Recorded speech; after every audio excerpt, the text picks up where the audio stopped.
Good afternoon, folks. This is Robert Chappell, Executive Editor at Madison365 with your daily update for today, which is Wednesday, August 18th. We'll talk some COVID numbers first, and then we'll have some other news from the day. But I have to be honest with you, as you know, if you've been watching this program for a while, you know that I'm not a fear monger person, right? We're a nonprofit news outlet, right? We don't need to scare people to get clicks the way some news outlets want to do. So you know that when I tell you it's bad, it's really bad. Right? I'm not just saying it's bad so that you'll click or watch or listen. Right? I spent the whole spring and summer with very low viewership because the news was good. And you guys didn't, you didn't feel the need to tune in necessarily, which was fine. Totally fine. But now it's bad, and I have to be honest about that. That it is not good at all. There's one number that I'm going to report today that is good news. I'm going to do that first. The good news number is 6.7. That is the 7-day average positive test rate. That is that's the lowest it's been in over a week. I'm pretty sure. Let me just make sure that that's correct. The last time it was lower than that was 6.5 on July 29th. So about 2 weeks, honestly, actually. It's been hovering. It got as high as 7.7 and has been, for the past week or so, has been hovering right around 7. And now it's dipped to 6.7%. Now, again, that number is the percentage of tests that come back positive in the past 7 days. So that's still a really high number. 6.7 is really, really high, right? You want that to be below 3. However, you don't ever want to look at a number in isolation. You always look at the trend, and that is trending downward. That's the only good news today. That's good news. I can't say it's not. That's the only good news today. Here's the other bad news. Confirmed cases. 7-day average now up to 1,224.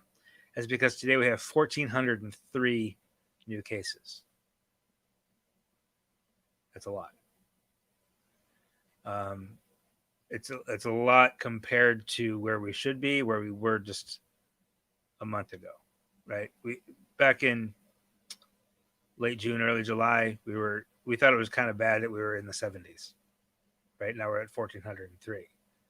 Now you'll recall, November, December, we were like at 6,000, 7,000 a day. So we're not there, right? But again, we don't look at these numbers in isolation. We look at them as trends. That is an upward trend. 1,224 new cases per day in the past 7 days. That's, 8,000 or 9,000 new cases every week, of whom roughly 1% will not survive it. Okay? Those 1,400 people today, 14 of those people will probably not survive the next month. That's the gravity of the situation right now. Speaking of that, we would confirm 16 new deaths yesterday. And the state identifies also one probable death. I don't count probable anything. So that one probable death will be confirmed as a COVID death in the next week or two, probably. But I'm not, and we'll report that when that happens. Right now we have 16 new confirmed deaths yesterday. That's the most we've seen in months. And that pushes our 7-day average to 6. Remember, we had 12 reported on Monday, and 16 yesterday, which coupled with basically 0 over the weekend that were reported, and then just a handful in the second half of last week, that puts our average at 6. That was 1 per day a week ago. The 7-day average of COVID-related deaths has increased 600% in a week. Now, still, 6 is a relatively low number, right? But when you have 1 per day and suddenly it's 6 per day, that's a big jump. And it's on its way to 10, 15, 20 per day. I don't see that letting up. With the current case count that we have, I don't see the I don't see that going up, or that I don't see that leveling off anytime soon.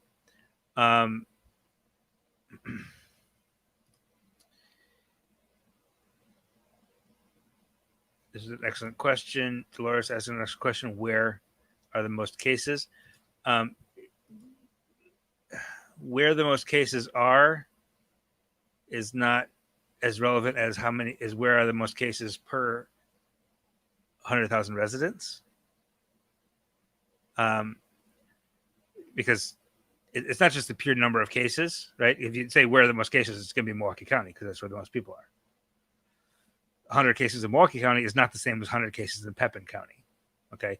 But I can tell you just, we don't process this data quite every day anymore, but Jackson County is very high. For comparison, Dane County was just is instituting a mask mandate starting tomorrow. We're at 90 cases per 100,000, or I'm sorry, per 1,000 people. 90 cases per 1,000. Jackson County is at 135. Menominee County, 180.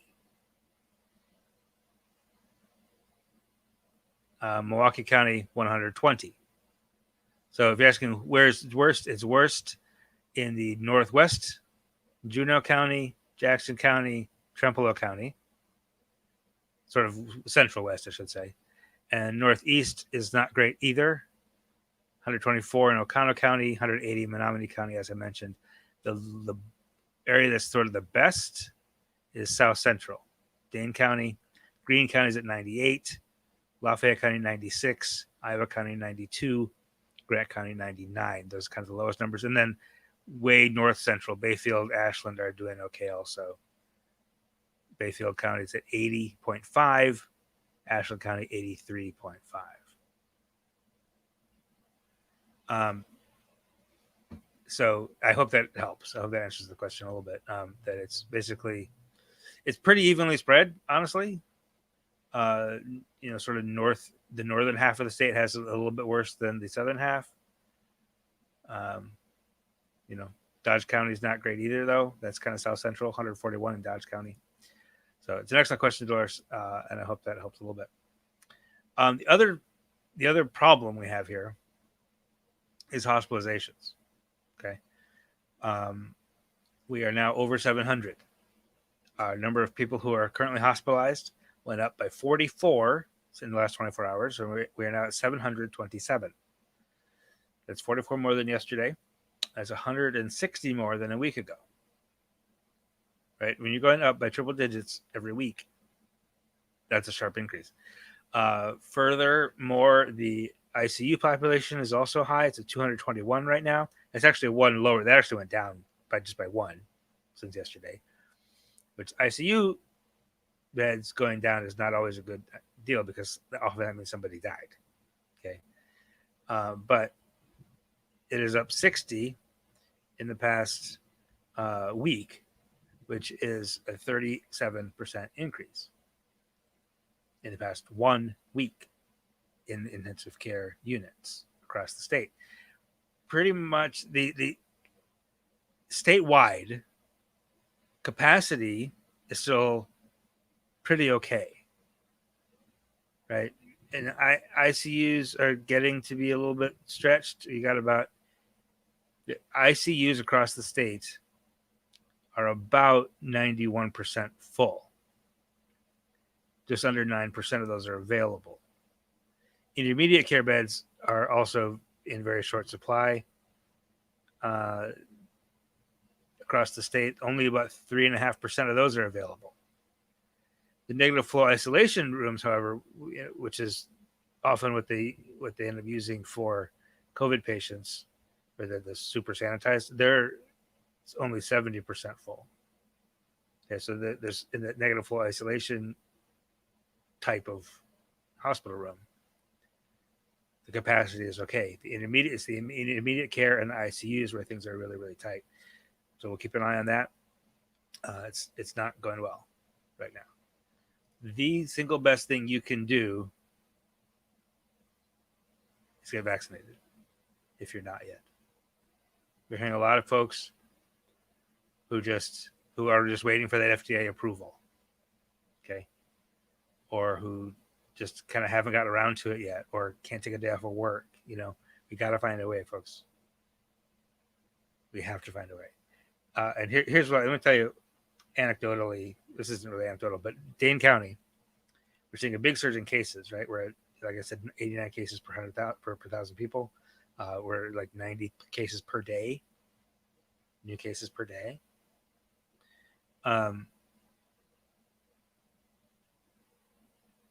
But we have not seen a corresponding increase in hospitalizations. And that's because, and it's probably because, Dane County is more vaccinated than the rest of the state. So at least some of our transmission here in Dane County is among vaccinated people who don't get very sick. Okay. So if it was a bunch of vaccinated people passing this back and forth to each other, and all like getting a little cough and staying home for a couple of days, like who cares? That's fine. If nobody's being hospitalized or dying, that's fine. Get vaccinated and everything will sort of automatically become better. Jessica asks, do you think we will lock down again? I do not. The state Supreme Court has made it clear that the lockdowns, even mask requirements at the state level, are not going to be tolerated. The only way we would see any sort of lockdown is if the legislature and the governor's office were to somehow enact it together and promise not to go to court over it. And I don't see that happening.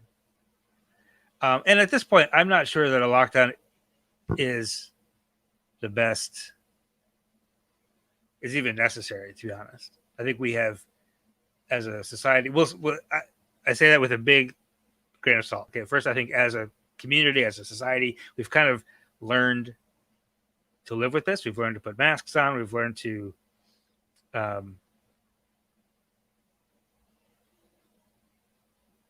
go about our lives in such a way that we kind of keep ourselves, a little safe. Such that I don't think a state order of staying home is necessary. Now, big grain of salt, schools are opening, and they're going back with fewer mitigation strategies than we had last spring when they started to open up again. Right.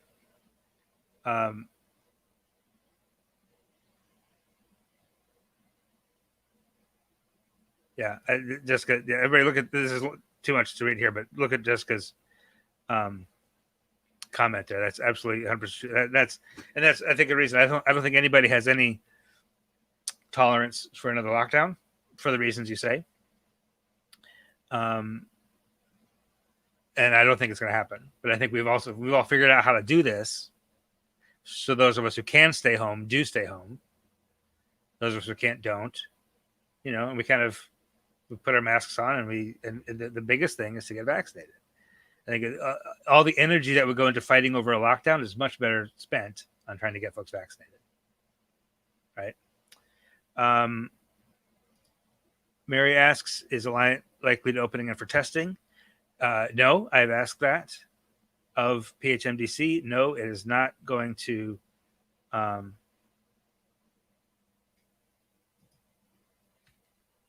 open again just because of the lack of funding. Again, testing is a lower priority than vaccine. Shouldn't be. I mean, we should be testing more. But vaccine is the priority at the county level right now. Bobby asks, why is the mask mandate only for 1 month? Wasn't open-ended last year? No, it was not. Actually, it felt like it was open-ended because they basically, in a legal sort of technical sense, the county can only issue an emergency order for 1 month. And basically what happened last year is they issued a 1 month emergency order, and then they did another one, and then another one, and another one that basically all said the same thing. So and they didn't make a big fanfare. Like they sent us a press release about it, but they didn't make a big fanfare about it because it was just like the same thing. We're just continuing another month. So it felt to folks like it was just masks are mandated until we say they're not. But technically they did do it every month for those however long that was, 6-7 months. So that's why I fully expect that it will be extended past September 16th, probably right around September 12th or 13th. They'll announce a new order for the September 16th to October 16th. It's a great question. Jessica further continues to ask, do you think it's a bad thing that we're not locking down? Like, it is understandable that we're not. It's being bad is a bad thing that we're not doing a lockdown for the reasons I was just kind of talking about. I don't know. There's a lag between when you put a comment in and when I see it. So sometimes I address your comment before you would say it. But I don't personally think it's a bad thing to not lock down because I think, like I said, the lockdown was a reaction to what we knew at the time, which was not very much. Right? And I think we know more now. We know that it's not spread on surfaces as much. We know that it's mostly spread indoors. We know that masks help. We know that masks work. So I think we've figured out how to navigate not locking down and also, not spreading the virus. Now, it's still obviously spreading a lot, but I think lockdown isn't quite the answer to it, unless it's going to be 100% complete lockdown for about a month. And that's not going to happen. Now, I'm very concerned about schools. Anytime you have a bunch of people in the same place at the same time, that's a recipe for a spread, right? That could be a problem. That could be a big problem. Other than that, I don't know that a lockdown is absolutely necessary at this moment. So, good questions, everybody. Appreciate it. If you have any other questions, drop them in the chat. But we're going to take a short pause. We're going to hear from our sponsor, and we'll have some other news for you. But if you think of other stuff, ask about the COVID situation, please go ahead. Please feel free. But stick with us. Don't scroll away. Give me 30 seconds. I'll be right back. I wasn't sure if it was the right time. Then I heard about the College Try. You take classes for 7 days, see if it works for you. No obligation, no worries. I kept going. I'm so glad I did. I wanted to do online classes, but I didn't have a computer. Then Madison College hooked me up. You can borrow a college laptop and a Wi-Fi hotspot. Seriously. My dad always says, give it the old college try. For real, give Madison College the college try. Try Madison College risk-free for 7 days. No commitment. Just try it. Like a free trial for college. Like, why wouldn't you? Why wouldn't you? Why wouldn't you? And we thank Madison College for supporting the program. And speaking of Madison College, as we head into our news of the day, Madison College is hosting free vaccine clinics coming up later this month during their Wolfpack Welcome, which is their sort of, student orientation that happens at the beginning of each semester. But it's not just students that are eligible to stop by and get a vaccine. This starts tomorrow at the Goodman South Campus. The one in the picture there is Truax on the east side, obviously, but the Goodman South Campus on Park Street, room 214, from 5 to 8. If you live on the south side, if that's easy for you to get to, you can stop by and get your vaccine there. And then Monday, Tuesday, Wednesday of next week, Monday evening, and then Tuesday, Wednesday afternoon at the Truax Campus on the northeast side of Madison.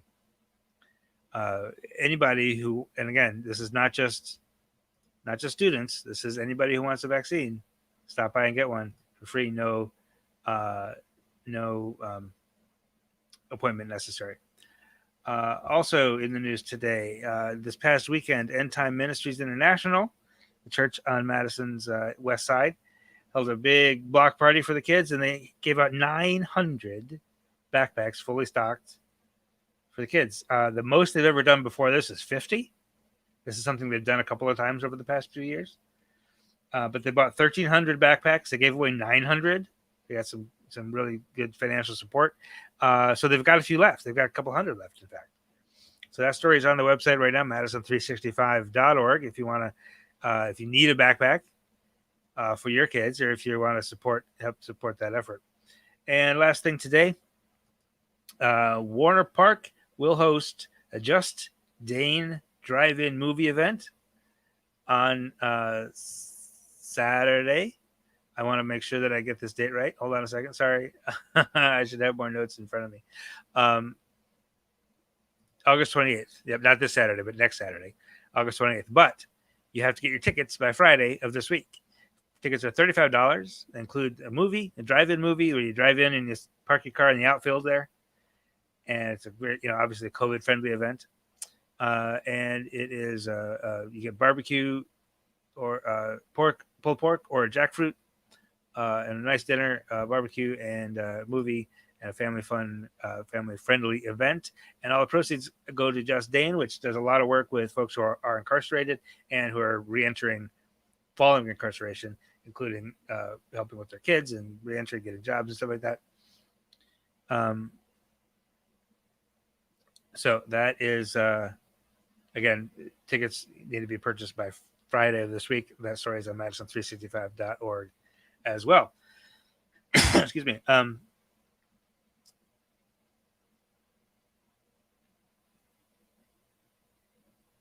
This is, I'm just now getting this. Bobby mentions this.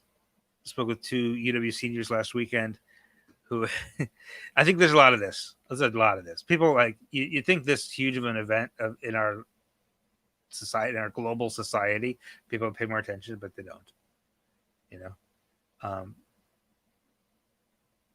And Bobby is just breaking some news here that I'm just getting. Like my wife is just texting me right now this information about UW is not going to mandate vaccines because they can't, because they could, but the Republican legislature would immediately threaten their budget, But what it says now is, I gotta look at this a little bit more, but expanded testing requirement for unvaccinated employees and students. Last year, everybody who was on campus had to get tested like a whole bunch of times, like twice a week or something. Effective August 30th, employees and students who have not shared proof of COVID-19 vaccination will be required to test weekly on campus. Those who are required to test weekly but fails to do so will be held accountable. Not sure what that means. Affected students and employees will receive a follow-up message with more details. So if you're a student or staff or faculty at UW, you must provide proof of your vaccination. And if you don't, you have to be tested once a week. That's the rules. And thank you for it. This is wild that I got the comment from Bobby same time as getting a text from Stephanie about that. Debbie asks, we've rescheduled my mother's celebration of life twice. I'm so sorry. That's just really difficult. Coming back for October, there'll be unvaccinated adults who also refuse to wear face masks and children under 12. Boy, I can't give you that advice. Like, that's got to, if it were me, I would reschedule it. I mean, we Madison365 hosts an event every year in October. A few weeks ago, we decided to go virtual because everybody who comes to that event would most likely be vaccinated, will most likely be happy to wear masks, but we still went virtual. And if you have people, I would be very hesitant about having my children who are not vaccinated in a room with unvaccinated adults who refuse to wear face masks. That I would be very hesitant. But at the same time, like, what a heart-wrenching thing for you, and I'm so sorry. I'm so sorry you have to go through that. So I mean, your family has to do what's best, but if it were me, I wouldn't do it.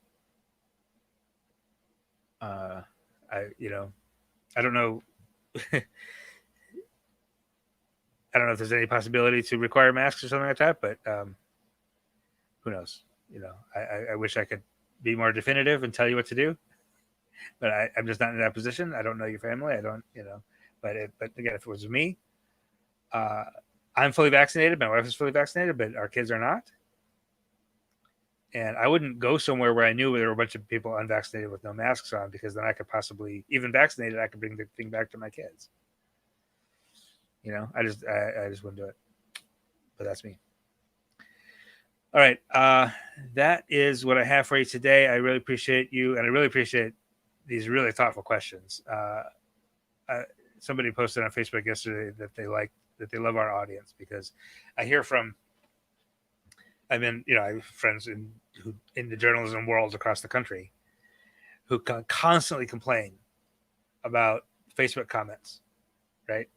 About how people, when they post true information about COVID, and immediately all the people come, and the anti-vaxxers come, and all the anti-mask people come and comment and with disinformation and lies and misinformation and conspiracy theories. And my community does not do that. You folks do not do that. You folks have thoughtful questions. You just want to know the truth. You're not out here spreading conspiracy theories. You're not out here spreading disinformation. You're trying to become informed, and that's what we try to do. And I don't think of you as audience. Audience kind of implies that I have the information and I'm giving it to you. It's a one-way street, right? I think of you more as community, where the part I play in this community is to provide information and to ask you what you want to know, so that I can go use my skills and my profession to bring you the information that you want. It's a back and forth here. Now, I will say that back and forth, I'm sorry to be like this, but it costs money, right? Journalism is a profession. It's a service to you. It's a service to our community. And all the folks who write these stories get paid. Most of our reporters are young people of color who are bringing that perspective that you don't find in any other news outlets in Madison, and very few in Wisconsin, frankly. And we pay them. We pay them a proper professional rate for those stories. We also, have just bills to pay. We got to keep the website up, right? All that stuff. The way we do that, because as a nonprofit, is we rely on your support. So if we never ever want to charge you money for this. We don't want to charge for subscriptions or put up paywalls or anything like that. But if you're the kind of person who could afford, you would pay $10 a month to watch this and to learn from us, I would commend you to join the fam. There's our new membership program. I'm going to put a link in the comments. If you could afford $5 a month, or $10 a month, or $25 a month, or $50 a month, so that we can make it free for folks who can't afford it. It's just 6 years ago, we launched 6 years ago, and we said, how are we going to make this work as a business? How are we going to make this thrive? And we immediately said, we can't ever charge for the news, right? Because we fully believe that people, especially communities of color, need to be fully informed, and not just people who can afford $5 a month, right? We don't have to be free access to everybody all the time. But again, it does not free for us. So if you could do a $5 a month subscription, or a $50 a month subscription, whichever, wherever you're at, we'd love for you to do that. And you go join the fam, you get a couple perks, right? Not a lot, but you get a little sticker to put on your laptop, and you get some announcements ahead of time, and you get to meet with our publisher once in a while. But the main thing is you got to help us keep doing this. And you can know that when you tune in every day, that you're one of the people that makes this happen. Okay. All right. That's all I have for you today. I have a whole other podcast to record now for tomorrow morning. But we will have more news for you. As always, we'll have Forward Madison plays tonight. If they win tonight, they'll go from 9th place to 3rd place in the league. So it's a very big match tonight. So I'll be there. I'll be covering that. So follow us on Twitter to get updates on the match if you're a soccer fan. Otherwise, we'll have more news tomorrow for you. I'll be back here tomorrow afternoon with another live update, hopefully with better news for you. But other than that, have a wonderful evening. Take care of yourself, and we'll talk to you real soon.